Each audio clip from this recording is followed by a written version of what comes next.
আমি ফেরদৌস হাসান মানিক।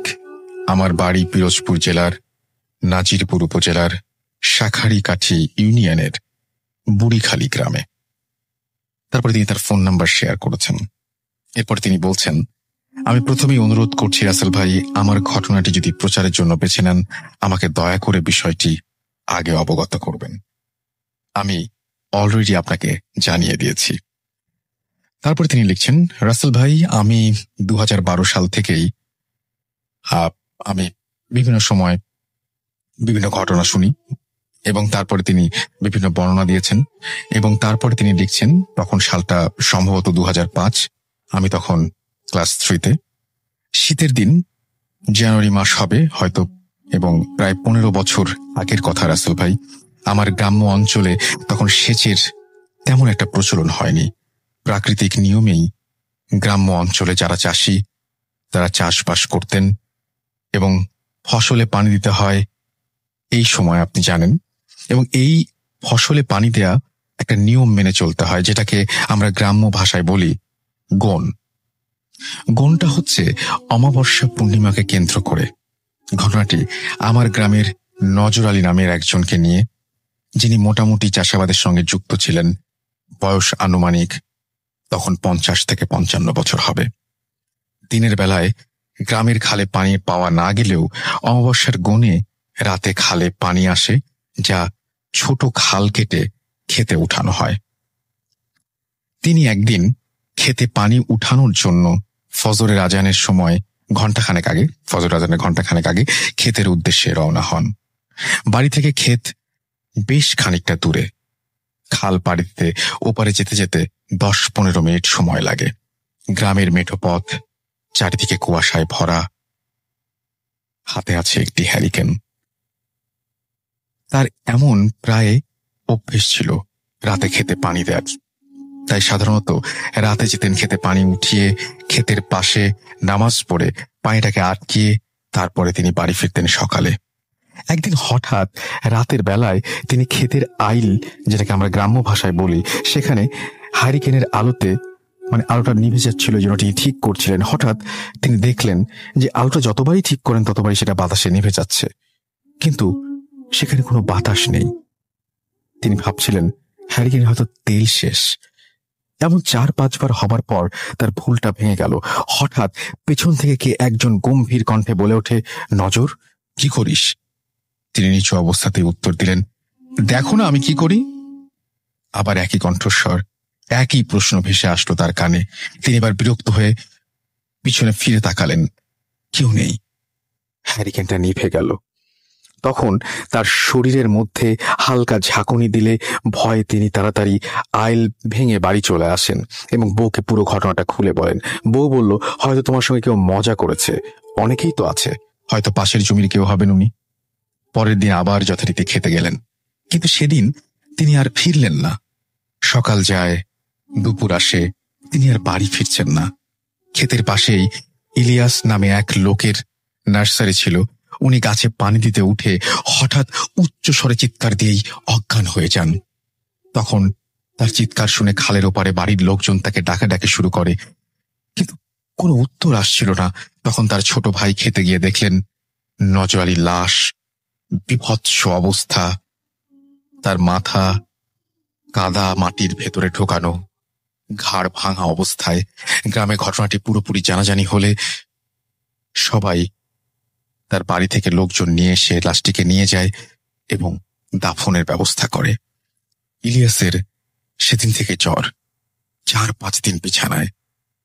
ঘটনাটি এখানেই শেষ হলে ভালো হতো, কিন্তু এটা মহামারীর মতো রূপ নিচ্ছিল আস্তে আস্তে। তার কবরটা যেখানে দেয়া হয় বাড়ির পাশের বাগানে, সেই বাগানের পাড়েই ছিল গ্রামের রাস্তা। মরে যাবার 7 দিন পর ওই বাড়ির রুস্তম নামে একজন লোক বাজারে চায়ের দোকান বন্ধ করে ফিরতে ফিরতে রাত প্রায় 12টা বেজে গেছে। ওই দিন যখন সে বাগানের পথ ধরে বাড়ি ঢুকবে, তখনই হঠাৎ চোখে পড়ল কবরের দিকে। সে যা দেখল, সে দেখার জন্য প্রস্তুত ছিল না। সে দেখল সাদা একটা গরু টর্চের আলোয় স্পষ্ট দেখতে পাচ্ছিল কবরের পাশে দাঁড়িয়ে কি যেন খাচ্ছে। টর্চ দিয়ে দেখতে দেখতেই গরুটা উধাও হয়ে গেল। উনি মোটামুটি ভালোই ভয় পেয়ে যান এবং কোনো মতে বাড়িতে এসে জ্ঞান হারিয়ে ফেলেন। তারপর থেকে সন্ধ্যার আগেই বাড়ি ফিরতেন, কিন্তু আরেকদিন হঠাৎ তিনি বাথরুমে যাওয়ার সময় উঠলেন এবং টর্চ নিয়ে তিনি উঠানের কানায় যখন যান তখন তিনি আবারও একটা অদ্ভুত দৃশ্য দেখেন এবং তাকে সেদিনও অজ্ঞান অবস্থায় ওই বাসার ওখানে পাওয়া যায়। লোকজন জানতে চাইলে তিনি বলেন, বাগান থেকে 10 ফুট উচ্চতায় সাদা কাপড় পরা কেউ একজন আমাকে ডেকেছিল। তখন তিনি চিৎকার করার অনেক চেষ্টা করেন। এক পর্যায়ে তিনি সাদা কাপড় পরা ওই অবয়বটা তার কাছে আসতে দেখে বিভৎস চেহারা দেখে জ্ঞান হারিয়ে ফেলেন। এরপর শুরু হয় কবরের পাশে রাস্তা দিয়ে চলাচলের সময় এই একই ঘটনা, শুধু একজনের সাথে নয়, একে একে সবার সাথে। আমার নিজের কাকাও একদিন প্রচন্ড ভয় পান। অনেক রাতে বাড়ি ফিরতেন তিনি এবং 5 মিনিটের পথ 2 ঘন্টায় শেষ হতো না এবং তিনি অবাক হয়ে যেতেন। এই কবর ঘিরে এরকম একের পর এক রহস্যজনক ঘটনা ঘটতেই থাকে। সেই রুস্তম আলীর জ্বর হবার পর আস্তে আস্তে কিছুদিন পর তিনি মারা যান। একদিন আমার পরীক্ষা চলাকালীন সময়ে কবরের পাশে থাকা সাঁকো পার হচ্ছিলাম। আমার পেছন দিকে বন্ধু খালে পড়ে যায় এবং মাথা কাদার ভেতরে ঢুকে যায়। পরে হুজুরকে দিয়ে কবর বন্ধ করে দেয়া হয় এবং মিলাদ পড়িয়ে দিলে আস্তে আস্তে ঘটনাটা বন্ধ হয়ে যায়। এই ঘটনাটি একটি সত্যি ঘটনা এবং এটি কবরকে কেন্দ্র করে। বিশ্বাস না হলে খোঁজ নিয়ে দেখতে পারেন, আমার ঠিকানা দেয়া আছে। যদি ভালো লাগে পড়ে শোনাবেন ঘটনাটি। পড়ে শোনালে আরো ঘটনা পাঠাতে উৎসাহী হব। আমি আপনাদের আবারও বলে দিচ্ছি, ঠিকানাটি আপনারা খোঁজ নিতে পারেন। যিনি লিখেছেন তিনি হচ্ছেন ফেরদৌস হাসান মানিক। তার বাড়ি পিরোজপুর জেলার নাজিরপুর উপজেলার শাখারিকাঠি ইউনিয়নের বুড়িখালী গ্রামে। যদি এই ঘটনার সত্যতা খুঁজে পান, আমিও অপেক্ষায় থাকলাম, আপনারা আমাকে জানিয়ে দেবেন। চলে যাচ্ছি আমাদের পরের ঘটনায়। Spirit, be here with me.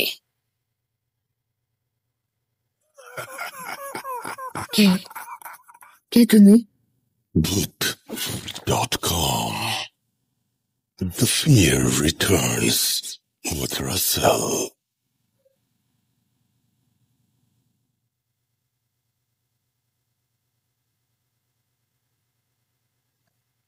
আমার সঙ্গে এই মুহূর্তে উপস্থিত আছেন হাফেজ মাইনুদ্দিন সাহেব এবং তাকে আপনারা বিভিন্ন সমস্যার কথা জানান এবং তিনি সেটা সমাধান করেন অনেক সময়, এবং সেটা আমি চেষ্টা করব যে তার সাথে আপনাদের যোগাযোগও করিয়ে দিতে ফেসবুকের মাধ্যমে বা অন্য কোনো মাধ্যমে কোনো একদিন। কিন্তু মুশকিলটা হচ্ছে একটাই, সেটা হচ্ছে উনি ক্যামেরার সামনে কখনো আসতে চান না। এটা একটা ঝামেলা আর কি। বাট উনি ওনার মতন থাকেন এবং আপনারা যদি কোনো ধরনের কোনো সাহায্য বা সহযোগিতা দরকার হয় সেটা আমি তাদেরকে জানিয়ে দিব, তাকে জানিয়ে দেবো এবং তিনি হয়তো সেইভাবে আপনাকে হেল্প করার চেষ্টা করবেন। হাফেজ মাইনুদ্দিন সাহেব, আপনাকে অনেক অনেক অভিনন্দন এবং স্বাগত জানাচ্ছি আমাদের আজকের এপিসোডে। আশা করছি আপনি ভালো আছেন। আলহামদুলিল্লাহ। আচ্ছা, আজকে আপনি যে ঘটনাটি শেয়ার করবেন, এই ঘটনাটি কোথাকার ঘটনা, কিভাবে ঘটেছে, কোথায়? ঘটনাটা আমি যেটা শেয়ার করবো সেটা মুন্সিগঞ্জ। তো উনি প্রবাসী ছিলেন, প্রায় 10-12 বছরের বেশি বিদেশে থাকাকালীন ঢাকায় বাংলাদেশে আসলেন। ওনার গ্রামের বাড়িতে গেলেন। ওনার সাথে যে ঘটনাটা ঘটে গেছে তার সপ্তাহখানেকের আগে দিয়ে উনি আমার কাছে আসলেন। উনি যখন নিজ বাড়িতে যান, গ্রামের বাড়িতে, তো সবাই তার ফ্রেন্ড সার্কেল যারা ছিল তারা সবাই মিলে একটু রাত্রেবেলাতেই তো সবাই আলোচনা করতে লাগলো, আড্ডা দিতে লাগলো। তো এর প্রায় রাত 1:30 বেজে গেছে। তা বাজারের মধ্যে আলোচনা করতে করতে, আড্ডা দিতে দিতে, তো যখন উনি বাড়ি ফিরতেছিলেন, উনি বাড়ি ফেরার পথে উনি একা হয়ে গেলেন। সবাইকে যার যা বাড়িতে পৌঁছে দেওয়া হলো, কিন্তু উনি ওনার বাড়িতে যখন আসতেছিলেন, বাড়ি ফেরার পথে তার একটি খাল ছিল, পুকুর যেটা ছোটখাটো। উনি ওই খালটা পার হবেন, সেই মুহূর্তে উনি আমাকে বললেন যেটা ওনাকে প্রথমে পেছন থেকে একটা ডাক দেওয়া হয়। সে ডাকটা হচ্ছে, বলতেছে ভাইজান। উনি এইটা ভাবলেন যে হয়তো আমি তো গ্রামে আসলাম, হয়তো আমার পরিচিত কেউ হতে পারি। তো উনি পিছনের দিকে তাকালেন, দেখেন যে না, পেছনে কেউই নেই। তখন তার দৃষ্টি নাকি সেই খালের মধ্যে গেছে। তখন উনি দেখতে পেলেন যে কোনো দেহ গঠন নেই, শুধু মাথাটা বিশাল আকৃতির, আর দুটা হাতের কবজি, শুধু দুটা পাঞ্জা পানিতে ভেসে আছে, এবং মাথাটা যে ভেসে আছে সেটা বিশাল আকৃতির ভাবে। তার যে অবয়বটা, দেহ গঠনটা কিচ্ছু নেই, শুধু মাথা এবং দুটা হাতের কবজি পানির মধ্যে ভেসে আছে। ওটা দেখার সাথে সাথে উনি খুব ভয় পেলেন, এবং সেখানে উনি দ্রুত সেই জায়গাটা ত্যাগ করে উনি বাড়িতে গেলেন। তো বাসায় যে কাউকে কিছু বলবেন বা কাউকে কিছু জানাবেন সেটা তার ছিল না, সবাই ঘুমিয়েছিল। তো উনিও নিজ মনে দোয়া পড়ে বিছানায় ঘুমাতে গেলেন। যখন উনি ঘুমাতে গেলেন, তো গ্রামে এখনো শীত প্রচন্ড আছে। তো উনি বললেন, যখন আমি একটা গায়ের মধ্যে কম্বল নিয়ে উঠলাম, ঠিক 5টা মিনিট আমি পুরোপুরি ঘুমাতে পারিনি। 5 মিনিট পর সেই কম্বল আমার মাথার থেকে সরিয়ে বলতেছে, ভাইজান। আমি আবার উঠলাম, চোখটা খুলে দেখলাম, আমি অন্ধকার তো ছিল, কিন্তু যেটা আমার চোখে ভেসে আসলো, পানির মধ্যে আমি যা দেখে আসছি, দুটা হাতের কবজি এবং বিশাল আকৃতি যে মাথাটা, সেই বিকৃত চেহারাটা। আমার মাথার থেকে কম্বলটা সরানোর পর, মুখ থেকে কম্বলটা সরানোর পর, এই কম্বলটা কিন্তু নিচ থেকে সরে গেল, উনি সরেনি। উনি বলতেছে, আমার কম্বলটা নিচ থেকে সরিয়ে আমাকে ডাক দিতেছে, ভাইজান। তখন আমি আমার চোখ খুলে তাকিয়ে দেখি ঠিক ওই রকম, ঠিক ভাসমান অবস্থায় দুটা হাত এবং সেই চেহারাটা, বিকৃত চেহারাটা দেখা যাচ্ছে। তখন উনি একটা জোরে চিৎকার করে উনি অজ্ঞান হয়ে যান। পরবর্তীতে উনাকে দিনের বেলাতে সুস্থ করা হয়। এমনিতেই গ্রামের তারা নিজস্ব ভাবেই একটু ভয় দেখানোর যে কথাটা উনি বললেন, উনি বলছেন যে না, এই গ্রামে এগুলো কিচ্ছু না, তুমি হয়তো নতুন আসছো অনেকদিন পর, ভয় ভীতি এমনি হতে পারে, তারা কিছু বলেনি। কিন্তু ঘটনা আবার সেদিন সন্ধ্যা রাত্রেতেই ঘটনাটি ঘটে। দিনের বেলাতে উনি খুব স্বাভাবিক ছিল। সবাই যখন ওনাকে বুঝালো যে এটা কোনো কিছুই না, তুমি হয়তো অনেক শুনছো গ্রামের বিষয়ে, স্বাভাবিক নিয়ে নাও, তো উনি দিনে সম্পূর্ণ সবকিছু তার ভালো ছিল এবং ঘুরতেও গিয়ে আসছে। সন্ধ্যার পরবর্তীতে ওনার শরীরটা খুব দুর্বল হয়ে পড়ে এবং উনি বলে যে আজকে আমি বাইরে যাব না, আমি সন্ধ্যার দিকে ঘুমিয়ে পড়বো। তো উনি বলতে লাগলেন যে আমি যখন ঘুমাতে গেলাম সন্ধ্যা, মানে রাত 8টা বেজে গেছিল, রাত 8টার দিকে উনি ওনার বেডরুমে যখন যাবেন, উনি বেডরুমে দেখতে পাইতেছেন যে কেউ ঘুমিয়ে আছে। তো উনি আওয়াজ দিলেন যে কে ঘুমাইতেছে, একটু আমাকে উঠো, আমি ঘুমাবো। ওনার আম্মুকে বা কাউকে নাকি জানাতে লাগলেন যে আমার বেডরুমে কে ঘুমিয়ে আছে, তুলতে বলো, আমি ঘুমাবো। তো সবাই বললো যে না, ওই ঘরেতে কেউ নেই, তুমি ভুল দেখতেছো, তুমি যা ঘুমাতে পারো, ওখানে কেউ নেই। পরবর্তীতে উনি ওনার বেডরুমে যখন গেলেন, যখন সেই তার চাদর জড়ানো ছিল, চাদরটা সরালেন, ঠিক ওই অবয়বটা, মানে আকৃতি বিকৃত চেহারাটা আর দুইটা হাত তার বালিশের মধ্যে ওইভাবে রাখা, এবং সেইখানেও ওই একই শব্দ তার পেছন থেকে আসলো। সামনে তো উনি শুয়ে আছে, যে বিকৃত চেহারাটা এবং হাতের কবজিটা, দেহ গঠন নেই, কোনো বডি নেই, আর পেছন থেকে আবার সেই একটা শব্দ আসছে, ভাইজান। তখন তিনি ওইখানে খুব অজ্ঞান হয়ে পড়ে। পরবর্তীতে তাকে যখন অন্যান্য হুজুরকে দেখানো হয়েছিল, সবাই বলল উনি বিদেশ থেকে আসছে, তো ওনাকে আপনার আত্মীয় স্বজন না কুফরি জাদু টোনা করছে, বান মারছে, এই করছে সেই করছে না। পরবর্তীতে আমার কাছে আসলো, ওনাকে জিন ধরছে। সেটা নিমতলি যে একটা এলাকা আছে, খুব ভয়ঙ্কর জিন, সেই তাকে জিনে আসর করা। পরবর্তীতে আলহামদুলিল্লাহ আমাদের এখানে আসার পরে ঠিকঠাক করে দেওয়া হয়েছে। এখন আজকে আমাকে বলা হয়েছিল যে মাঝে সাঝে শুধু ওই কথাটাই শুধু উনি আর কাজে আসে, কিন্তু চেহারা আর এবং হাতের কবজিটা দেখতে পারতেছে না। বলো যে আমি এইগুলো এখন দেখি না, কিন্তু ভয় ভয় লাগে, আর শুধু কানের মধ্যে শব্দটাই আমার আসে, ভাইজান ভাইজান বলে ডাকতে থাকে। তা আমি আজকে ফোন করে বলেছিলাম আচ্ছা আর হবে না, ঠিক হয়ে যাবে সবকিছু ভাইয়া। ওকে, আচ্ছা, আমার মনে পড়ে না যে আমি আপনাকে কখনো এই প্রশ্নটা করেছি কিনা। আপনি অনেক মানুষের ভয় যারা পায় তাদের সমাধান করে দেন এবং অনেক মানুষের ভয় ভাঙান। এরকম কখনো হয়েছে যে আপনি কোন একটা কারণে আপনি কখনো ভয় পেয়েছেন? এরকম আছে? আমাদের ভয়টা তেমন না যে আমরা যে ভয় থাকলে তো আমাদের এই বিষয়টা আমরা হাজির করি আমরা যখন বসি, এবং এই বিষয়গুলো আমাদের প্রত্যেকটা দিন রাত্রেবেলা আমাদেরকে নিয়ে কথা বলতে হয়, তো এই জন্য আমাদের ভিতরে ভয়টা নেই। আমরা প্রতিটা রাত প্রতিটা রাত এইভাবে তাদের সাথে কথা বলা হয়, যার কারণে আমাদের এখনো কোনো ভয় নেই। তবে আমরা হয় অনেক আজ থেকে নয়, প্রায় অনেক আগেই যখন কিছু কিছু ভয়ঙ্কর বিষয়গুলো যখন কাজ করতে গিয়েছিলাম, তখন খুব ভয় পাওয়া গেছে। তখন তারপর আবার কিছু মানুষের কারণে, আচ্ছা, যেমন আমাদের দেখা একজন মসজিদের খতিব ছিলেন, উনি জি। ওনার ছাত্রীকে জিন ধরেছিল।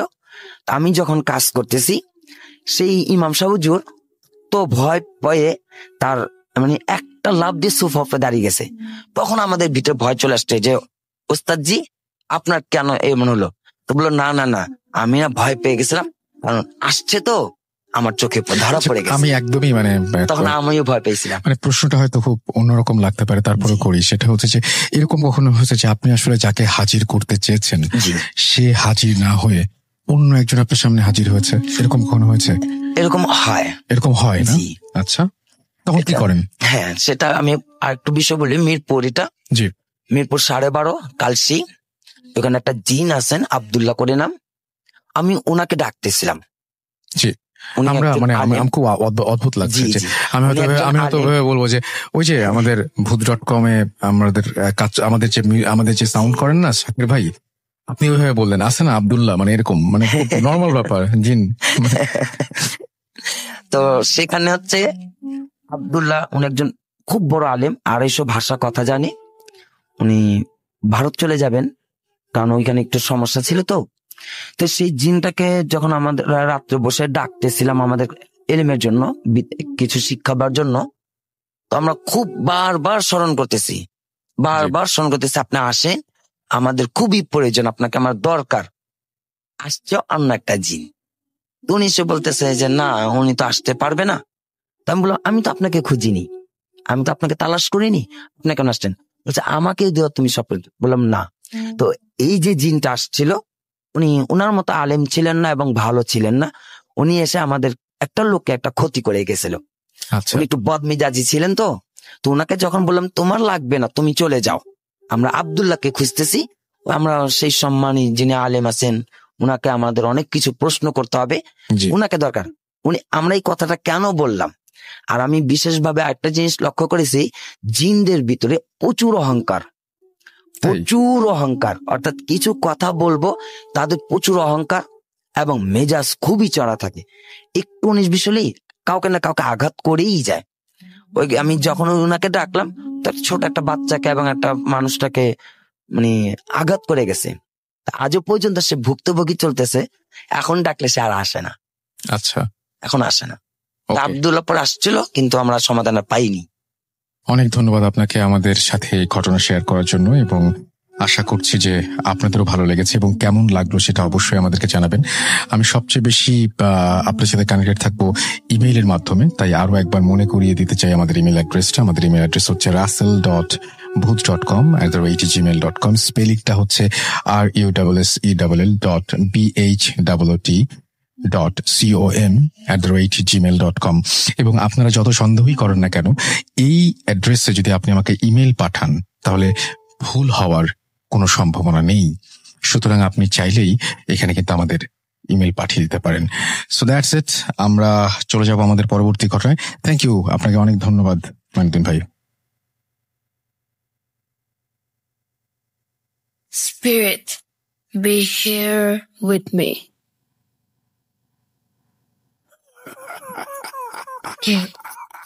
কে তুমি? Boot.com. The fear returns with Russell.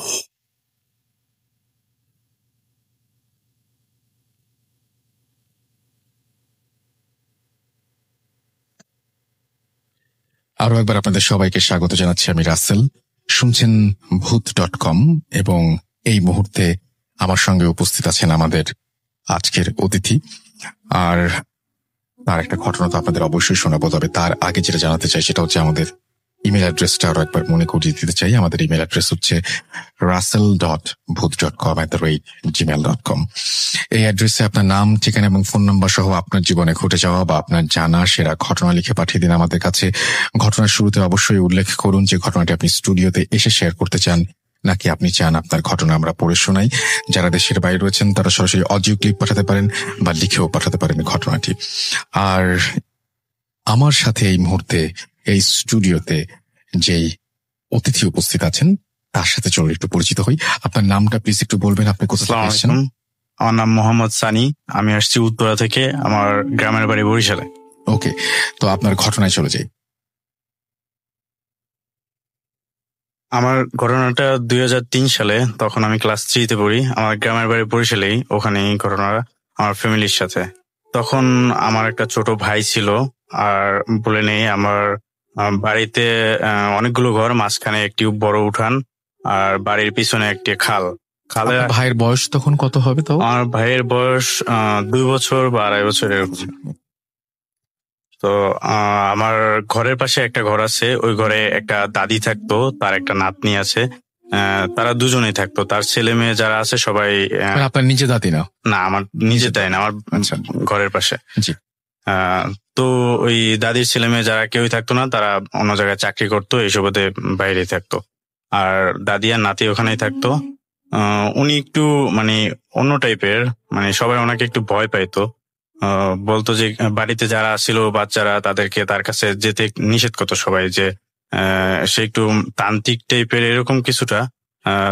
মানে ঝগড়া করতে কেউ যদি বাচ্চারা ওখানে যেত তাহলে নিষেধ করতো, যে বরদোয়া দিবে এরকম কিছু একটা। সবাই আর কি ওনাকে সবাই ভয় পাইতো। জি। তো একদিন আমার ছোট ভাই ওই দাদির লাগানো ফল গাছ থেকে পাতা ছিঁড়ে ফেলে। তো তখন এই নিয়ে দাদি অনেক বকাঝকা, গালিগালাজ এগুলো করা শুরু করে আমার আম্মাকে, আমার ছোট ভাইকে। এই সময় আমার একটা দুঃসম্পর্কে এক চাচা, সে বাড়িতে হঠাৎ এসে উপস্থিত হয়। সে গালাগালি এগুলো শুনে তারপর দাদিকে উল্টো আরো বেশি গালাগালি করে। সবাই তাকে নিষেধ করছিল যদিও গালাগাল না দেওয়ার জন্য, কারণ সবাই জানে যে সে একটু অন্য টাইপের। তো তারপর সে অনেক বেশি তাকে বকাঝকা করার পর দাদি এক পর্যায়ে মানে রেগে গিয়ে আমার ভাইকে এরকম একটা বরদোয়া টাইপের বলে যে শেষ হয়ে যাবে ও। তো এর কিছুক্ষণ পর, ঘন্টা খানেক পরে, আমার ছোট ভাইকে পাওয়া যাচ্ছে না খুঁজে। সারা বাড়িতে এদিকে ওদিকে খোঁজ করার পর পাওয়া যাচ্ছিল না। তখন আমাদের বাড়ির পাশে আরেকটা বাড়ি আছে, মানে ওই যে খালের কথা বললাম, ওই খালের ঘাটে ওই বাড়ি থেকে একটা আন্টি ছিল। উনি খালের ঘাটে যাইয়ে দেখে যে আমার ভাইয়ের লাশ ওখানে একটা বাঁশের সাথে বেজে আছে। তখন আর কি সবাই জানাজানি হলো। আমার আম্মা খুবই কান্নাকাটি করতেছিল, সবাই বাড়িতে একদম অন্যরকম একটা অবস্থা। আমার ভাইকে দাফন টাফন করা হলো। এরপরের দিন আমার এক ফুফা আমাদের ঘরেই ঘুমাচ্ছিল। তখন রাত 2টা-1টার দিকে সে ওয়াশরুমে যাওয়ার জন্য আমাদের ঘরের পিছনে, যেখানে খাল ছিল, খালের একটু আগে আমাদের পাকের ঘর, ওখানে বসে মানে ওয়াশরুমে ওখানে গিয়েছিল। তারপর ওর পাশেই হচ্ছে যে ওই যে দাদির কথা বললাম, ওনার একটা পেয়ারা গাছ ছিল। তো উনি ওখানে যখন বসেছিল, তারপর হঠাৎ করে উপরে তাকানোর পর দেখে যে পেয়ারা গাছের পাশে একটা সাদা শাড়ি পরা একটা বুড়ো টাইপের এক মহিলা একটা বাচ্চা কোলে নিয়ে দাঁড়াই আছে। এরপর আমার ওই ফুপা এক চিৎকার দিয়ে বাসায় চলে আসে, সবাইকে বলে ঘটনাটি। এরপর আর কি যদিও ওই দাদির নামে আর তেমন কেউ কিছু বলে না, কারণ যদিও কারো কাছে কোনো প্রমাণ নেই, কিন্তু সবাই তাকে ভয় করতে এই পর্যন্ত। এরপর 3-4 বছর পর আমার দাদি, ওই যে দাদির কথা বলতেছি, ওই দাদি মারা গিয়েছে। তারপর মারা যাওয়ার প্রায় 1-1.5 মাস পর তার যে ছেলের বউ, সে ওই আমাদের বাড়ির পাশে একটা ধান ক্ষেত ছিল, ওখানে ধান শুকানোর পর কবরস্থানের পাশ থেকে আসতেছিল। তো এরপর দেখে যে কবরের উপর মানে ওই দাদি বসে আছে এবং তাকে ইশারা দিয়ে ডাকছিল। এরপর ওই আমার যে চাচি আর কি, দাদির বউ, উনি ভয় পেয়ে অন্য সাইড দিয়ে দৌড়ে বাড়িতে চলে আসে, সবাইকে এটা নিয়ে বলে যে এইভাবে ওনার শাশুড়িকে দেখছে কবরের উপর। তো এরপর থেকে ওই কবরের আশেপাশে তেমন কেউ আর যায় না ভয়ের জন্য। তো এই ছিল আমার ঘটনা। অনেক ধন্যবাদ আপনাকে আপনার ঘটনার জন্য, এবং আশা করছি যে আপনি খুবই নার্ভাস ছিলেন পুরোটা সময়, এবং আপনি বলছিলেন যে এটা আপনার ফার্স্ট টাইম মাইক্রোফোনের সামনে, রাইট? জি। তো যাই হোক, কেমন লাগলো সেটা অবশ্যই আমাদের জানাবেন। আমাদের ইমেল অ্যাড্রেস তো আপনারা জানেনই, এবং ফেসবুকে আপনি আমার সাথে যোগাযোগ করতে পারেন www.facebook.com/russell.স্বাধীন আর USSELL.SHADHIN। DHIN। এবং আশা করছি যে আপনারা আমাকে আরো ঘটনা পাঠাবেন, এবং ঘটনা পাঠানোর নিয়মটা আমি একটু বলে দিই। আপনার নাম, ঠিকানা এবং ফোন নাম্বার সহ আপনার জীবনে ঘটে যাওয়া বা আপনার জানা সেরা ঘটনা লিখে পাঠাতে হবে আমাকে। ঘটনার শুরুতে অবশ্যই উল্লেখ করুন যে ঘটনাটি আপনি স্টুডিওতে এসে শেয়ার করতে চান, নাকি আপনি চান আপনার ঘটনা আমরা পড়ে শোনাই। যারা দেশের বাইরে রয়েছেন তারা সরাসরি অডিও ক্লিপ পাঠাতে পারেন বা লিখেও পাঠাতে পারেন ঘটনাটি। তো যাই হোক, থ্যাংক ইউ আপনাকে আমাদের স্টুডিওতে আসার জন্য। ধন্যবাদ।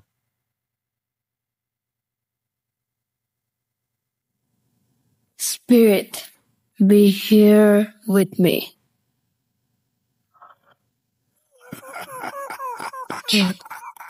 কে তুমি? Bhoot.com. The fear returns with Russell.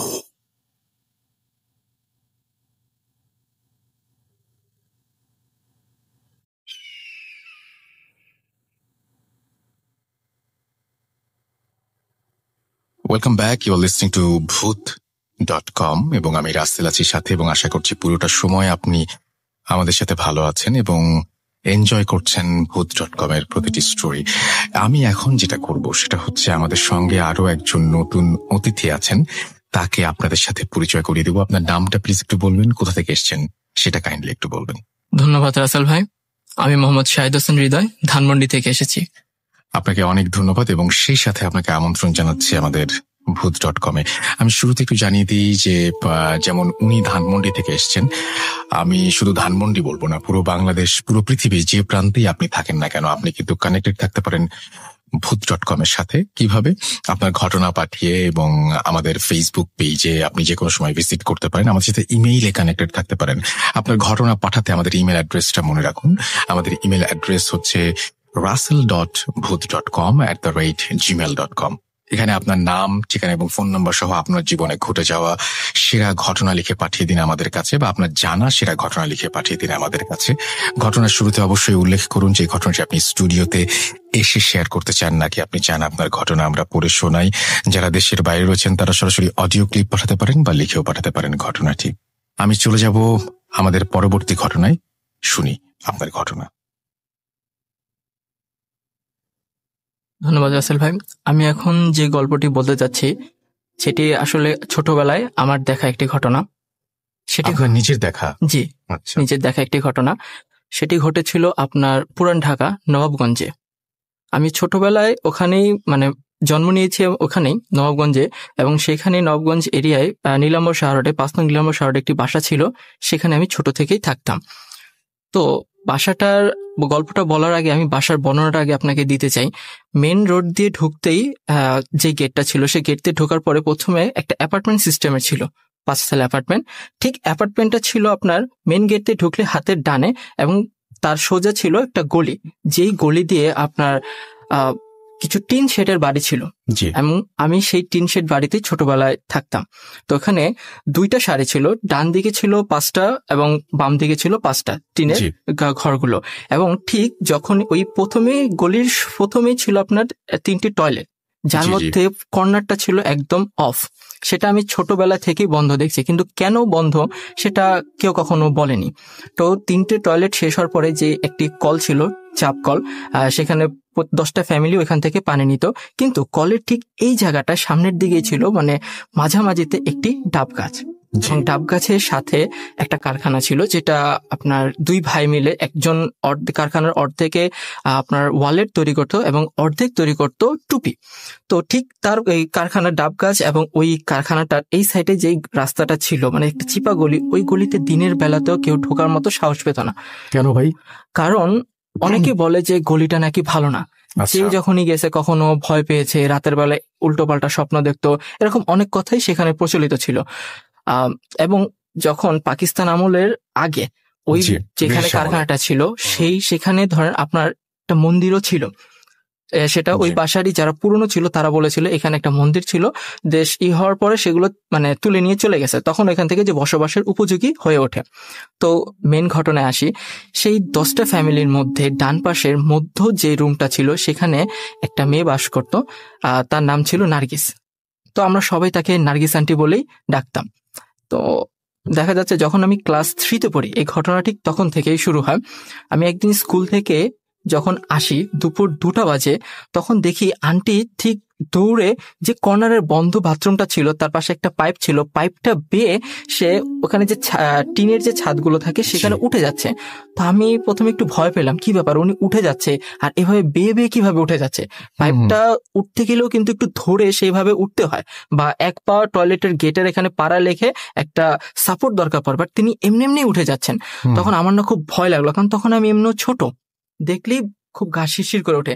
তো ঠিক সেখানে যে কারখানার 2জন ছিল, 2 ভাই, তারা খুবই শক্তিশালী ছিল। তো তারা তাকে টেনে নামানোর চেষ্টা করছে, বাট পারতেছে না। তো 3-4 জন মিলে দেখলাম তাকে টেনে ধরে নিয়ে যাচ্ছে, কিন্তু কেউ তার শক্তিতে কুলিয়ে উঠতে পারতেছে না। তো জিনিসটা খুব ভয়, সবাই বাড়ির জড়সড় হয়ে গেল এবং সে এমন ভাবে চিৎকার দিচ্ছে, মনে হচ্ছে চিৎকারটা তিনি দিচ্ছেন না। মানে আমি যদি কোনো কথা বলি, আমার পিছন থেকে কেউ যদি আপনার করে সাউন্ড করে, ঠিক সাউন্ডটা ঠিক এইরকম মনে হচ্ছে, একটা অন্যরকম আর্তনাদ চিৎকারের সাথে। তো তখনই আমার আম্মু আমাকে দেখে ধরে নিয়ে বললো যে তুমি রুমের মধ্যে ঢোকো। আমি রুমের মধ্যে ঢুকে গেলাম। তো তাকে নিয়ে রুমের মধ্যে বেঁধে রাখা হলো একটা দড়ি দিয়ে, বাট দড়িটাও পর্যন্ত ছিঁড়ে গেল, এতটুকু তার গায়ে শক্তি। বাসার সবাই খুব ভয় পাচ্ছে, কি হচ্ছে। তো দড়ি ছিঁড়ে 2-3 জনকে ধাক্কা দিয়ে সে আবার বের হয়ে যায়, এবং আবার বের হয়ে ঠিক যে বাথরুমের উপর দিয়ে ছাদে উঠে যেতে লাগলো। তখন যে পারছে সবাই তাকে ধরে টরে নিয়ে এসে পাশের রুম থেকে একটা ছিকল ছিল, যেটা কোরবানির সময় ওই 2 ভাই মিলে গরুটাকে আটকে রাখতো যাতে চুরি টুরি না হয়ে যায়। তো তারা ওইটা দিয়ে তাকে বেঁধে রাখলো, দড়ি ইউজ করলো, সবকিছু দিয়ে বেঁধে রেখে করে দিল। ঠিক বিকালবেলা পাশের একটা মসজিদ থেকে একজন ইমাম সাহেবকে আনা হলো। তো ইমাম সাহেব যখন আসলো, এসে বলল যে আমি যখন রুমের মধ্যে ঢুকবো, ঠিক একজন শক্তিশালী লোক আমার সাথে থাকবেন তাকে ধরার জন্য, একজনের বেশি থাকবেন না। তো যেই বলা সেই কাজ। তো ওই কারখানারই একজন এসে তাকে পিছন থেকে ধরে রাখলো এবং হুজুর তার সামনে এসে বসলো। এটা আমি ভিতরে কি হয়েছিল সেটা উনি বাহিরে আসার পরে সেটা শুনেছিলাম তার কাছ থেকে, কারণ আমি সেই মসজিদে ছোটবেলায় আপনার আরবি পড়তাম। তো তিনি যখন বাহিরে এসে বলল যে আসলে এটা আমার কিছু করার নেই, কারণ সময় এখন শেষ হয়ে গেছে, এটা তাকে অনেক আগে থেকেই তাকে ধরেছে। বলতেছে কি ধরেছে, এটা বলছে যে এটা একটা বদ জিন, যেটা তাকে না নিয়ে ছাড়বে না। এবং আমি অনেকভাবেই মানানোর চেষ্টা করেছি, সে কোনোভাবেই মানবে না, কারণ তার ভিতরে যা কিছু আছে এখন সব প্রায় নষ্টের দিকে। সে তার হাতে হয়তোবা সর্বোচ্চ কয়েকদিন সময় আছে এবং সে তাকে নিয়েই যাবে। যদি বড় বড় কবিরাজও আনা হয় তাহলেও এটাকে রিকভার করার কোনো অপশন নেই। তো সবাই এটা খুব চিন্তিত হলো, কান্নাকাটি করলো। তো 2 দিন ধরে সে এইরকমই ছোটাছুটি করতে থাকলো, সবাই বেঁধে রাখে, এই করে রাখে। কিন্তু হুজুর যাওয়ার টাইমে বলেছিল আমি আপনাকে যেই চালের গুঁড়োটা দিয়ে গেলাম এটার সাথে কিছু ময়দা মিক্স করে আপনি ঠিক ও যেই খাটটাতে বসে আছে খাট থেকে 2 হাত বরাবর আগে নিয়ে ওই চালটা করে দিবেন, সে সেখান থেকে বের হবে না। সে ছোটাছুটি করবে, ভাঙচুর করার চেষ্টা করবে, কিন্তু সে বের হবে না, ওই জায়গার মধ্যেই থাকবে। তো 2 দিন পর হঠাৎ করেই তিনি একটু সুস্থ, সবাইকে ডাকতেছে যে মা এখানে আসো। আমরা বারান্দা থেকে সব শুনতে পারতেছি, সে তার মাকে ডাকতেছে। তো তার মার সাথে বাড়ির আশেপাশে যে কয়জন ছিল তারাও গেল, আমিও সেখানে গেলাম। যার পর যখন জিজ্ঞেস করলো যে মা তোমরা আমাকে বেঁধে কেন রেখেছ, তো তার মা বলতেছে যে তুই কি কিছু জানিস? বলে যে আমি তো কিছু জানি না, কি হয়েছে? তখন বলে তুই এই কাণ্ড কারখানা করেছিস। তখন সে প্রায় 2 থেকে 3 মিনিট চুপ। আমরা দাঁড়িয়ে শুধু তার নীরবতা দেখতেছি। তখন দেখলাম 3 মিনিট পরে সে কান্না করে দিল। তখন সে বলতেছে মা তোমাকে আমি অনেক আগে বলেছিলাম যে তুমি আমাকে একটা কারো ভালো হুজুরের কাছে নিয়ে যাও, আমার খুব সমস্যা হচ্ছে, তুমি আমাকে গুরুত্ব দাও নাই। তা কি হয়েছিল?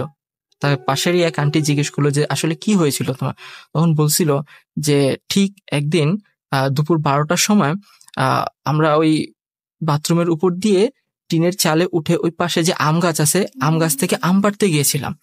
তখন আম গাছ থেকে আম পাড়ার টাইমে যখন তার সাথে যে বান্ধবী সে আম নিয়ে চলে যাচ্ছে, বললো যে তুই থাক, আমি একটা বোল নিয়ে আসি, সেই বোলের মধ্যে আমগুলো রাখবো, হাতে রাখা যায় না। ও যখন চলে গেল আমি তখন সেখানে একা ছিলাম। একা থাকা অবস্থায় দেখি কি ওই আম গাছের ঠিক উপরে একজন প্রায় মধ্যবয়স্ক মহিলা নাকি বসেছিল। তো সে তাকে বলতেছে যে তুই আমার কাছে আয়, আমি তোকে অনেক আম দিব। তো সে বলছে যে আপনি কে? তুই আমার কাছে আয়। তো আন্টি তার কথা না শুনে ওখান থেকে পালিয়ে চলে আসে, কিন্তু সে তখনও তার মাকে এই কথাটা বলেনি। তো রাতের বেলা যখন তিনি নাকি ঘুমিয়ে থাকতো, তো তিনি তো ঘুমাতো বারান্দায়, আর বারান্দার এই পাশে বেড়া দেওয়া ছিল, মনে হতো বেড়ার ওখান থেকে তার চুল কে যেন টান দেয়। সে সকালবেলা উঠে তার মাকে বলতো যে মামা, কে যেন আমার চুল টান দেয়। তখন সে বলতো, ধুর, এসব কিছুই না, এটা তোর মনের ভুল। তখন সে বলছে আচ্ছা ঠিক আছে, মনের ভুল। তো তখনও পর্যন্ত সে মহিলার কথা বলেনি যাকে সে দেখেছিল ওই আম গাছের ঠিক উপরে। তো এরকম নাকি 3 দিন 4 দিন হয়ে যেত। সে যখন রাতের বেলা টয়লেট করার জন্য একা বাথরুমে যেত, তখন সে বাথরুম থেকে যখন আসার পথে মাঝে মধ্যে ফিল হতো কেউ যেন তার পিছনে পিছনে আসতেছে। সে তারপরও তার মাকে ডাক দিত, বলতো যে মা মা গেটটা খুলো তাড়াতাড়ি, আমার না ভয় লাগতেছে। ওর মা তাড়াতাড়ি উঠে যেত, বললো কোথায় যাচ্ছিস? বললো যে টয়লেটে গেছিলাম, এখন আসলাম, মনে হলো পিছনে কেউ আছে। ওর মা তখনও গুরুত্ব দেয়নি। ঠিক এরকম গুরুত্ব দিতে না দিতে জিনিসটা আরো প্রায় অবনতির পর্যায়ে চলে যায়, এবং সেটা সে দেখেছিল ওই ঘটনার 3 থেকে 4 বছর আগে। তো তখন লাস্ট সময় হঠাৎ করে যখন কথা বলার মাঝখান থেকেই তার গলার ভয়েস কেমন জানি অটোমেটিকলি ভারী হয়ে যাচ্ছিল। তো সেটা দেখে আমার আম্মু আমাকে বললো যে বাবা তুমি রুমে চলে যাও। আমি বলছি না, আমি থাকি। না, তুমি রুমে চলে যাও, তোমার এখানে থাকার কোনো দরকার নেই। তো আম্মু যখন ওই ঘটনার প্রায় 15-20 মিনিট পরে যখন রুমে আসলে জিজ্ঞেস করলাম আম্মু কি হয়েছিল, আমার আব্বু তখন ওই আমার সাথেই ছিল। তখন বলল যে হঠাৎ করেই তার শরীরে ওইটা চলে আসছে। সে বলতো যে আমি তাকে না নিয়ে থামবো না। সবাই নাকি মাপ টাপ চেয়েছে, তার মা ওর পায়ে ধরছে যে আমার মেয়েকে ছেড়ে দেন। বলছে না, আমি তাকে ছাড়বো না। আমি তাকে বলেছিলাম যে তুই বিয়ে করিস না। সে বিয়েটা কেন করলো? এটাতেই তার রাগ। তো বলছিল আপনি তো একজন মহিলা, আপনি তো কোনো পুরুষ জিন না যে আপনি ওকে নিয়ে যাবেন। ওকে আমি বলছিলাম তুই বিয়ে করিস না, বিয়ে না করলে তোর জন্যই ভালো হবে।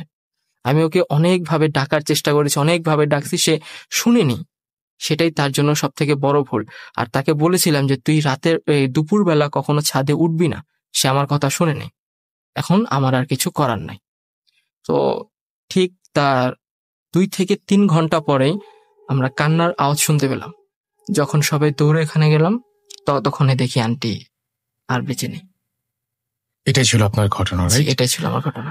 যাই হোক, চমৎকার ঘটনা শোনালেন আমাদেরকে, এবং এই জন্য আপনাকে অনেক অনেক অনেক অনেক ধন্যবাদ। আশা করছি যে আপনাদের এই ঘটনাটি ভালো লেগেছে। যদি আপনাদের কাছে এরকম ঘটনা থাকে তাহলে আমার কাছে অবশ্যই পাঠিয়ে দিবেন, এবং আমাদের ফেসবুক পেজ অবশ্যই ভিজিট করতে ভুলবেন না। আমাদের ভূত.com এর ফেসবুক পেজ যেমন রয়েছে, ভূত.com এর গ্রুপও রয়েছে, যেখানে আমি সরাসরি আপনাদের সাথে কমিউনিকেট করব, এবং আমার সাথে আপনি কথা বলতে পারবেন, এবং যে কোনো ইনফরমেশন আপনি আমাদেরকে যেমন জানাতে পারবেন, আমার কাছ থেকে জানতেও পারবেন। আর আমাদের ইমেল অ্যাড্রেসটা সবসময় মনে রাখবেন, which is the most important thing, যেটা হচ্ছে যে আপনার এটা মনে রাখলেই চলবে। আমাকে পাওয়ার সবচেয়ে সহজ উপায় এটা আমি বলবো, আর সেটি হচ্ছে russell.booth.com@gmail.com। অ্যান্ড এইখানে আপনি যদি আমাকে ইমেল পাঠান, আপনার যে কোনো ধরনের, আপনি ফেক পেজে ল্যান্ড করতে পারেন, আপনি ফেক পেজে চলে যেতে পারেন, অনেক ধরনের ঝামেলা হতে পারে। বাট ইমেইলে যখন আপনি আমার সাথে কমিউনিকেট করবেন, তখন এই ইমেলটা শুধুমাত্র আমার কাছে আসবে। সো এটার সাথে আপনার এবং আমার যোগাযোগ করাটা অনেক বেশি সহজ। সো এখানে পাঠিয়ে দিন, এবং মেইলগুলো আমি সবসময় নিজে চেক করি। সো আপনাদের জন্য কোনো সমস্যা হবে না। আশা করছি আপনাদের দারুণ দারুণ সব ঘটনা পাবো। আপাতত আপনাকে অনেক ধন্যবাদ আপনার ঘটনার জন্য।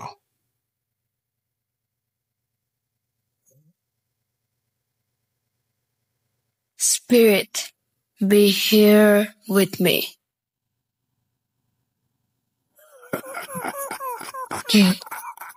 কে তুমি? Booth.com. The fear returns with Russell.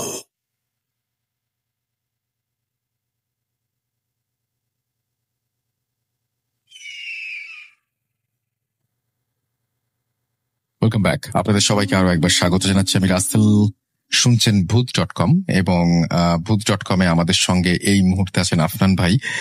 আমরা তার ঘটনা শুনবো, তবে তার আগে জানিয়ে দিই আমাদের ইমেল অ্যাড্রেসটা। আমাদের ইমেল অ্যাড্রেস হচ্ছে russell.booth.com@gmail.com। এখানে আপনার নাম, ঠিকানা এবং ফোন নম্বর সহ আপনার জীবনে ঘটে যাওয়া বা আপনার জানা সেরা ঘটনা লিখে পাঠিয়ে দিন। ঘটনার শুরুতে অবশ্যই উল্লেখ করুন যে ঘটনাটি আপনি স্টুডিওতে এসে শেয়ার করতে চান, নাকি আপনি চান আপনার ঘটনা আমরা পড়ে শোনাই? যারা দেশের বাইরে রয়েছেন তারা সরাসরি অডিও ক্লিপ পাঠাতে পারেন বা লিখেও পাঠাতে পারেন ঘটনাটি। এটা কমপ্লিটলি আপনার ব্যাপার, আপনি কিভাবে ঘটনা পাঠাবেন। আর এখন যেটা করব, আমরা সরাসরি চলে যাব আফনান ভাইয়ের কাছে এবং আফনান ভাইয়ের কাছ থেকে তার ঘটনা শুনবো। থ্যাংক ইউ রাসেল ভাই আমাকে আবার সুযোগ দেওয়ার জন্য। রাসেল ভাই, এখন যে ঘটনাটা আমি শেয়ার করব, ঘটনাটি এটিও ব্ল্যাক ম্যাজিক রিলেটেড, কিন্তু এটি নর্মাল ব্ল্যাক ম্যাজিক রিলেটেড না। এটা টোটালি একটু ডিফারেন্ট একটা জিনিস, যেটা আমার নিজেরই বিশ্বাস করতে কষ্ট হয়। তো ঘটনাটির সময়টা 88 যে বন্যাটা হয়েছিল এর ঠিক পরবর্তীকালীন সময়। এই ঘটনাটির যে প্লেস সেটি হচ্ছে ফরিদপুর জেলার বোয়ালমারী উপজেলার চাপাধার বিল নামে একটা জায়গা আছে। আমার দাদা বাড়ি ফরিদপুরে, তো যার কারণে আমি ওই চাপাধার বিল ওদিকে আমার আত্মীয় স্বজন আছে, ও ওনাদের কাছে মুখে মুখে এই ঘটনাটি আমি শুনেছিলাম।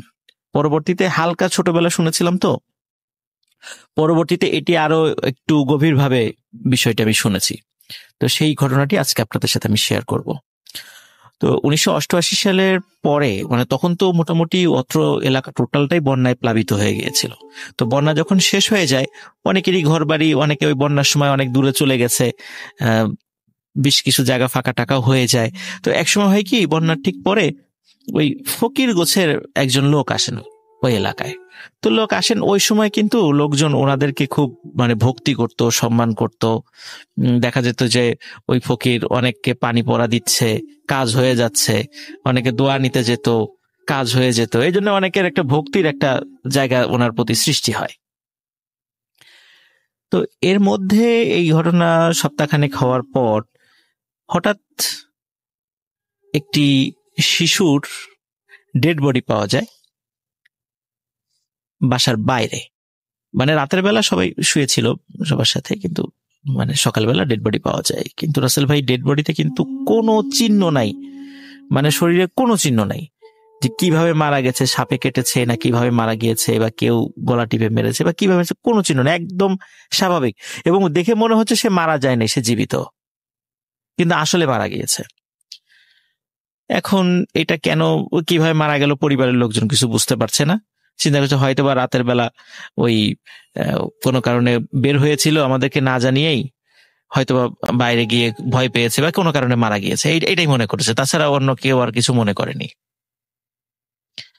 এই ঘটনা রাসেল ভাই সপ্তাহ 2-3 পরে আবার একই টাইপের একটা ঘটনা ঘটে, একটি বাচ্চা মারা যায়। সেখানেও একই অবস্থা, মানে শরীরের কোনো চিহ্ন নাই, কিচ্ছু নাই।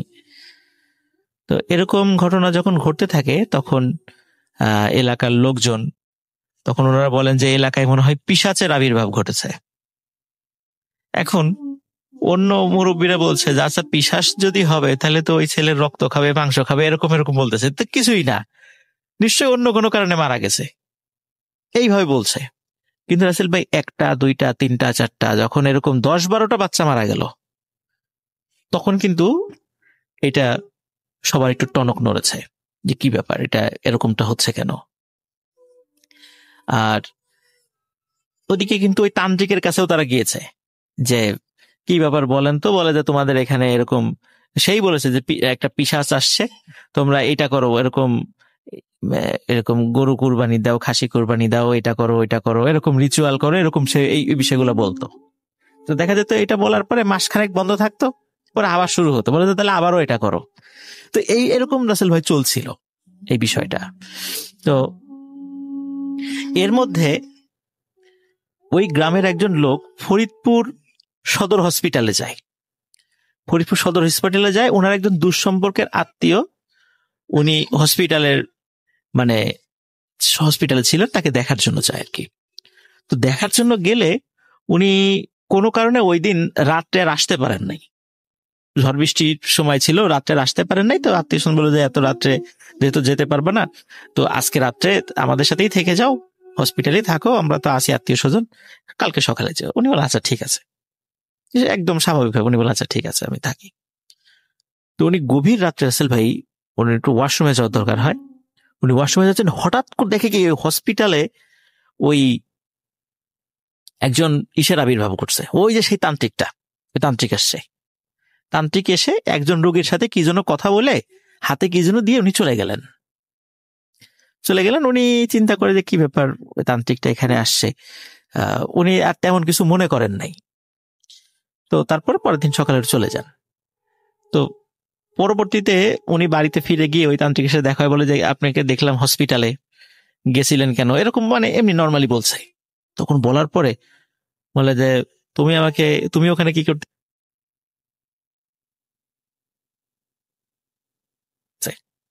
এতে করে ওনার মনে একটা সন্দেহ জাগে, কি ব্যাপার। আমি স্বাভাবিকভাবে বলতে পারতো যে গেছিলাম একটা কাজে, বা কোনো আত্মীয় স্বজন ছিল, বা কোনো রুগী দেখতে গিয়েছি, এটা বলতে পারতে। উনি আমাকে পাল্টা এত কোশ্চেন করে কেন, এটা ওনার মনের মধ্যে সন্দেহ যায়। কিন্তু উনি আর এগুলা নিয়ে আর বেশি ঘাটাঘাটি করেন নাই।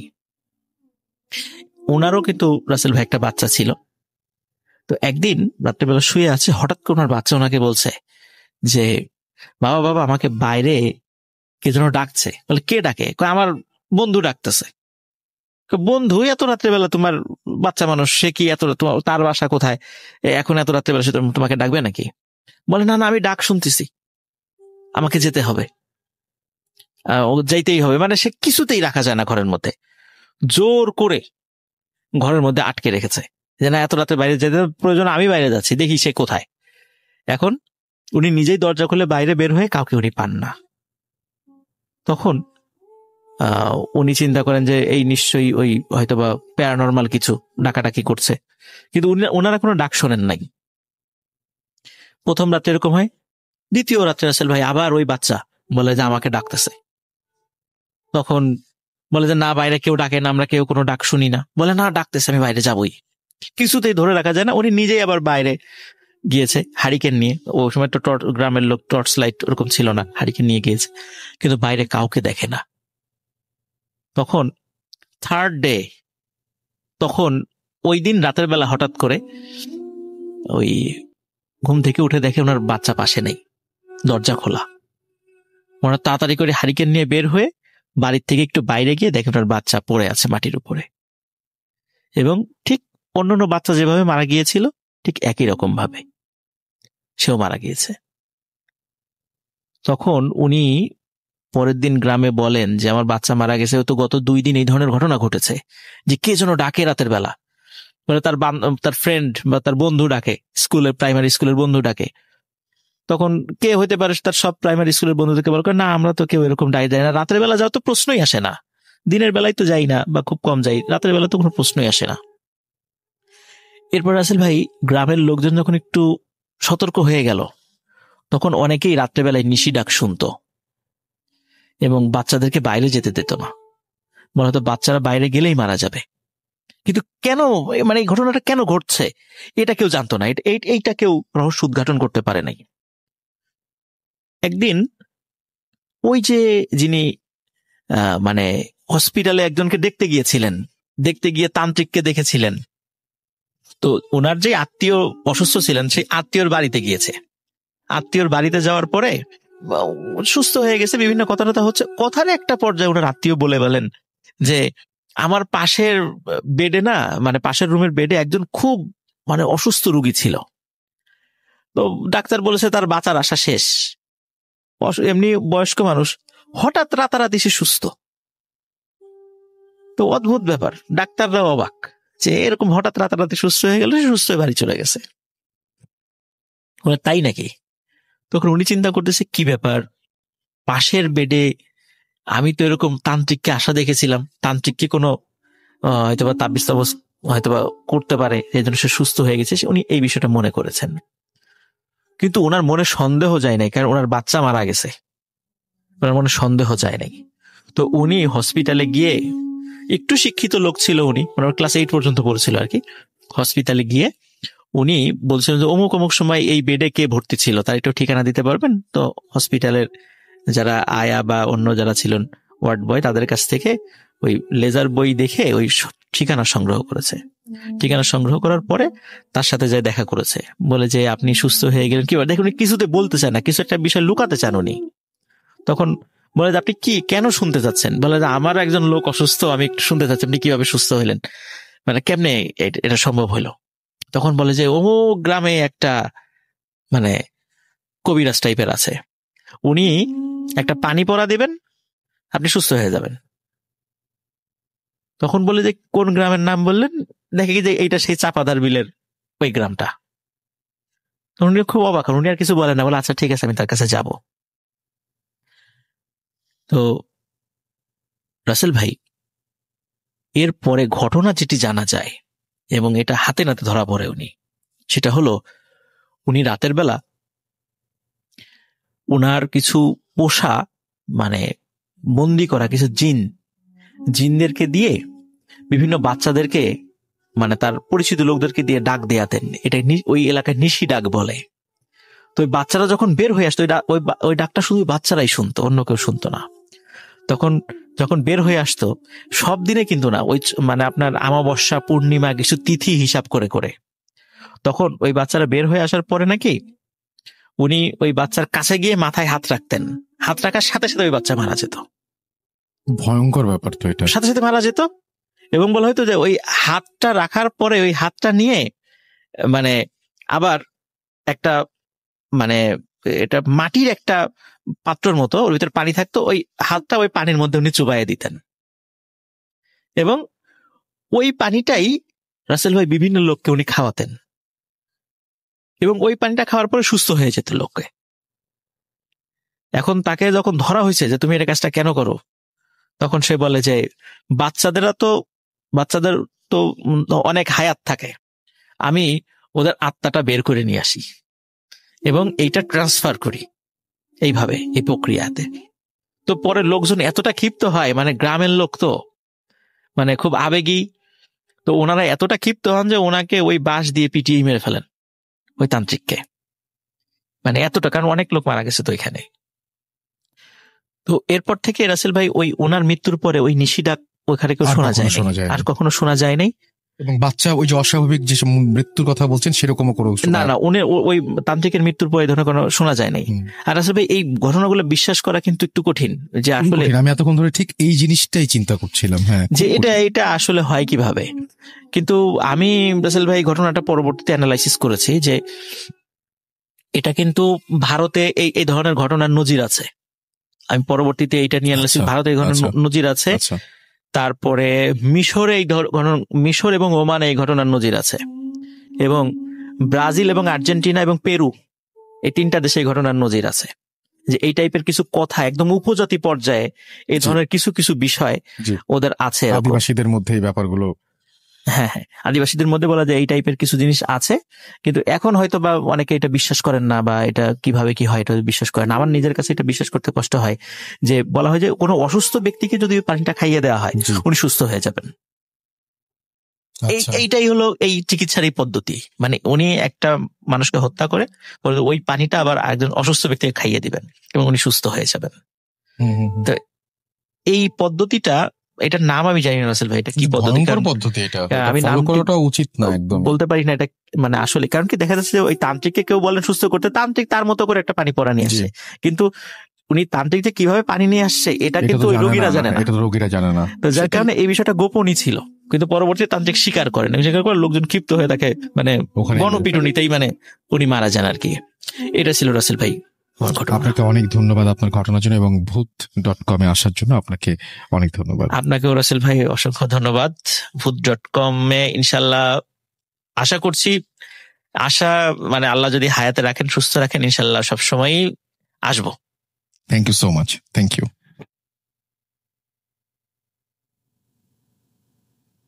Spirit, be here with me.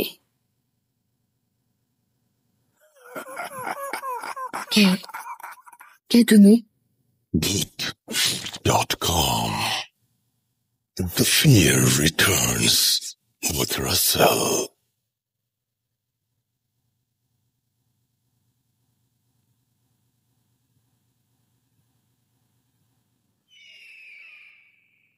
আসসালামু আলাইকুম, আমি সাফিয়া বলছি। আমার প্রথম ঘটনাটি হচ্ছিল দড়িলাফ। সেখানে আমি নিশির কথাটি বলেছিলাম। নিশি নামে মেয়ের ঘটনাটি আপনারা শুনতে চেয়েছেন, আর তাই আমি সরাসরি ঘটনায় ফিরে যাচ্ছি। নিশির সাথে আমার পরিচয় হয়, আমরা যে বাসায় ভাড়া থাকতাম সেই বাসার নিচতলায় নিশিরাও ভাড়া থাকতো। ওই ছাদে টুকটাক কথা হতো। তো একদিন নিশির মানে নিশির মাম্মা আমাকে যেটা বললেন যে আমার মেয়েটাকে জিনে আছড় করে, মাঝে মাঝে সমস্যা হয়। তো আমি বললাম আন্টি একটু খুলে বলেন, তাহলে বললে ভালো হতো। নিশির আম্মা আগে বললো আগে ওর দাদা বাড়ির কথাটা আমি বলি। আমি যখন নতুন বিয়ে হয়ে যাই, ওর দাদা বাড়িটা গিয়ে দেখি, ওর দাদা বাড়িটা ছিল 2 তলা মাটির বিল্ডিং, আর হচ্ছে তার সামনে একটা উঠান, তারপরে হচ্ছে একটা ছোট পুকুর, ঠিক পুকুরের একটু পরেই হচ্ছে বাঁশবাগান।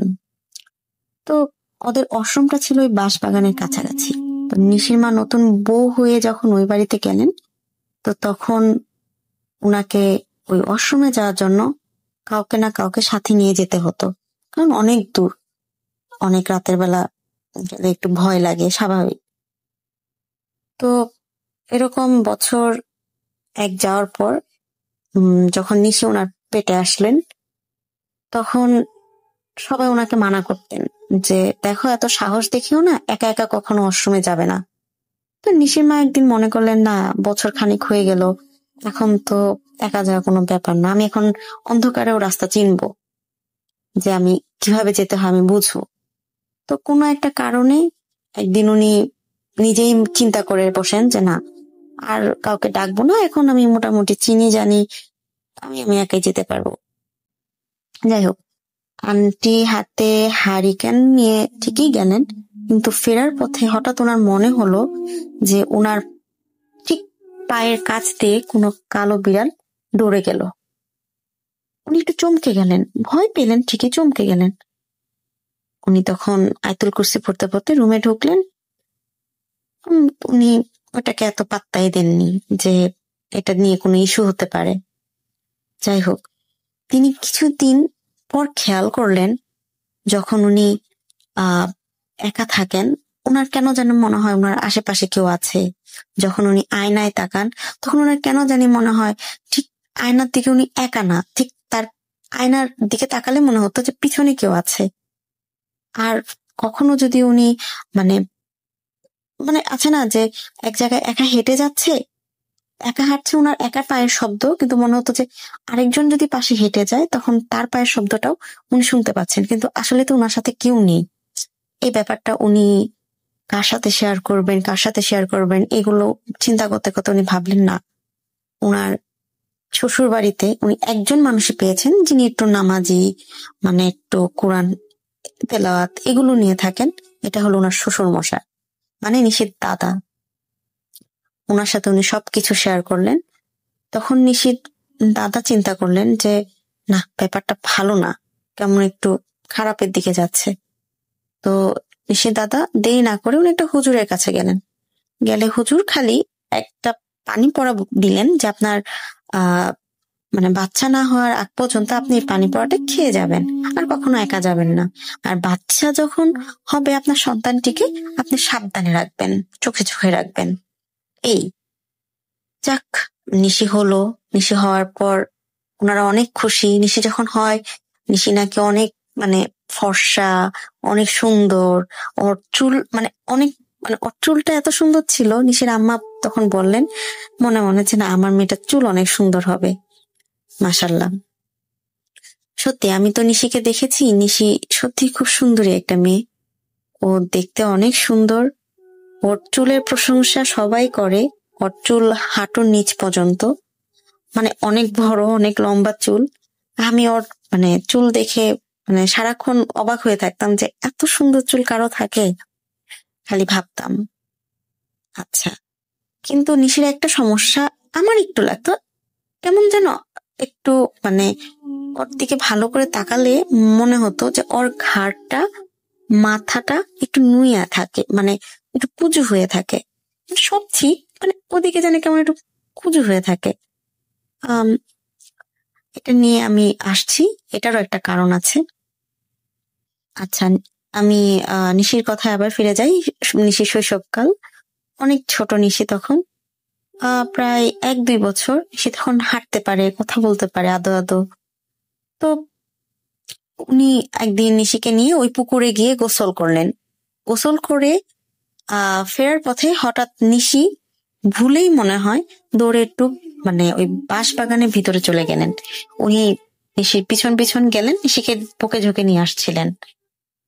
তো নিশির মনে আরো আগ্রহ জাগে যে মা কেন আমাকে যেতে দিল না, আমি কেন গেলাম না, আমি তো ওখানে একটু খেলার জন্য যেতেই পারি। তো নিশির মা, নিশি তো অনেক ছোট, ওকে বোঝাতো যে তুমি যেও না, একা যাবে না, আমাকে নিয়ে যাবে, যেখানে যাবে আমাকে বলে যাবে। ছোট মানুষ, ও খেলার ছলে বা কোনো কারণে মানে এগুলো পাত্তা দিত না। তো ঘটনাটা হচ্ছে, নিশি একদিন মানে নিশির মা পুকুরে গোসল করছে, নিশি একদিন ওনাকে না জানিয়ে ওই বাঁশবাগানে ঢুকে যায়। ঢুকে যাওয়ার পর আবার উনি নিশির মা বুঝতে পারেন যে নিশি আবার বাঁশবাগানে গিয়েছে, তো নিশিকে অনেক বকা দেন। তো উনি হঠাৎ নিশিকে নিয়ে বাসায় চলে আসেন, কিন্তু নিশির দিকে তাকিয়ে উনি খেয়াল করলেন যে নিশির বা পায়ের নূপুরটি নেই, হারিয়ে গিয়েছে। উনি খোঁজার জন্য ওই বাঁশবাগানে গেলেন, কিন্তু পেলেন না। উনি সারা বাড়ি খুঁজলেন, পেলেন না। ওনার কাছে একটু সন্দেহ মনে হলো। নিশিকে বললেন, তুমি এটা কি হারিয়েছো, নাকি খুলে ফেলেছো, নাকি কাউকে দিয়ে দিয়েছো? নিশি বলল, মা আমার মনে নেই। তো মনে নেই এটা ওনার কেন যেন মনে হচ্ছিল না, যে উনি বুঝতে পারছেন না যে কিছু একটা হয়েছে, নূপুরটা হারাবে কিভাবে। যাই হোক, নিশি একদিন হঠাৎ এমন হলো যে নিশির মা খেয়াল করলো নিশি কারোর সাথে কথা বলে। খেলার সময় একটা পুতুল নিয়ে খেললেও এমন একটা ভাবে পুতুল নিয়ে খেলে মনে পাশে কেউ বসে আছে। আর নিশি যখন বারান্দায় যখন একা যায় বা জানালার কাছে যখন একা দাঁড়ায়, নিশি এমন ভাবে কথা বলে যেন ওর সাথে কেউ কথা বলছে, ও তার উত্তর দিচ্ছে। তো নিশির মার ব্যাপারটা ভালো লাগে না। উনি সাথে সাথে একটি হুজুরের সাথে, ওই যে সেই হুজুরটার কথা, যে হুজুরটা নিশি হওয়ার আগে উনি ওই হুজুরটার কাছে গিয়েছিলেন, ওই হুজুরটার কাছে এবার নিশির জন্য যান। উনি বলেন, আপনাকে বলেছিলাম আপনার নিশিকে সাবধানে দেখে রাখতে, আপনার বাচ্চাটিকে সাবধানে দেখে রাখতে, আপনি রাখেননি। তো নিশির মা বলে, কেন, কি হয়েছে?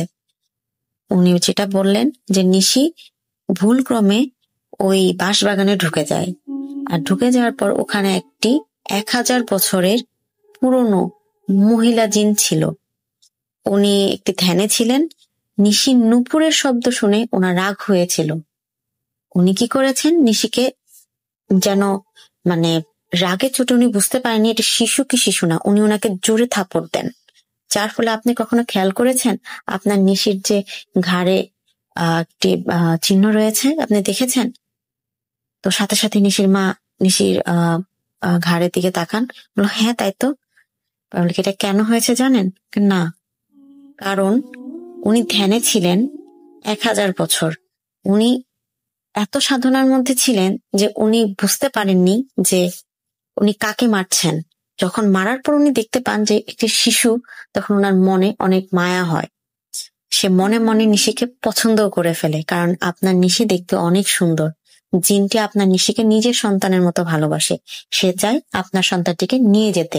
সেটা আজকের থেকে না, সেটা যখন একটি জিন, ওই যে কালো জিনটি ছিল, যে কালো বিড়ালটির কথা বলেছিলেন, এই কালো বিড়ালটি হচ্ছে তারই বংশধর কেউ। হ্যাঁ, সে আপনাকে যে আমি পানি পড়াটা দিয়েছিলাম, সে পানি পড়াটার কারণে সে আপনার সন্তানটিকে ক্ষতি করতে পারেনি, না হলে সে চেয়েছিল আপনার এই সন্তানটিকে ক্ষতি করতে। আপনি পানি পড়া খাওয়ার পর যখন নিশি হয়, তখন আপনি পানি পড়া খাওয়াটি বন্ধ করে দেন, আর যার ফলে তারা নিশিকে নেওয়ার জন্য পাগল হয়ে যায়। যাই হোক, এরপর থেকে আন্টি নিশিকে পানি পড়া খাওয়ান, ওই জিনটি থেকে রক্ষা পেতে চান। কিন্তু জিনটি নিশিকে এত ভালোবাসেন যে উনি এখান থেকে মুক্তি চান, মানে মুক্তি দিলেও উনি যাবেন না এমন অবস্থা। উনি প্রতিজ্ঞা করেছেন হুজুরের কাছে, জিনটি, যে উনি নিশির কোনো ক্ষতি করবে না, মাঝে মাঝে নিশির সামনে আসবে, আর নিশিকে উনি ক্ষতি করবে না। এই তবে আমার কাছে যেটা মনে হয়েছে, আন্টির কাছে যেটা মনে হয়েছে, নিশির মধ্যে একটা পাওয়ার চলে আসে। কিরকম? যে ও কিছু অগ্রিম কথা বলতে পারে, মানে এটা আমার জীবনে ঘটবে সে বলে দিতে পারতো বা গেস করতে পারতো যে এটা হবে বা এটা উচিত না, যেটা আমার দড়িলাভ ঘটনাটিতে আমি বুঝতে পেরেছিলাম বা আমি আপনাদের বোঝাতে চেয়েছিলাম যে ও আমাকে কি একটা মেসেজ দিতে চেয়েছিল, যেটা আমি বুঝতে পারিনি তখন।